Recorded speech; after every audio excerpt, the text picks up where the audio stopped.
All right, so we've come to a job. I charged it up a couple weeks ago and said that we might have to replace the coil. It's an American standard. They have problems with coils.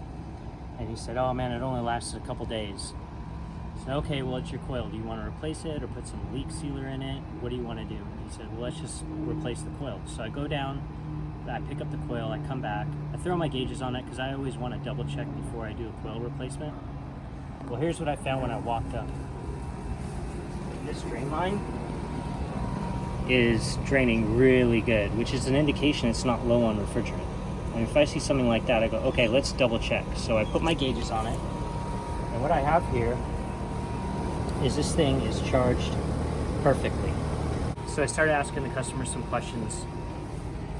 When does it happen? What's going on? She said, well, throughout the day, it goes up to about 80 degrees. And then at night, overnight, it'll drop down to 73. Okay, so what are my actual temperatures on my intake and supply for the ductwork?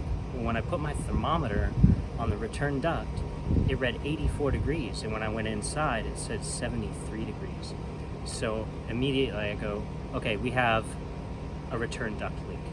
And that's exactly what we found. We found a return duct leak. She said her cats actually get into the attic at nighttime. Looks like one of them got on a bad piece of duct and just laid on it, busted through. They were probably using it for a bed or something. Anyway, so that was the source of our not cooling properly, was a return duct leak. So if you ever get an issue where it's not keeping up, obviously check the refrigerant pressures. That's the easiest, quickest thing. But if that's not your source, look for duct leaks. That's it.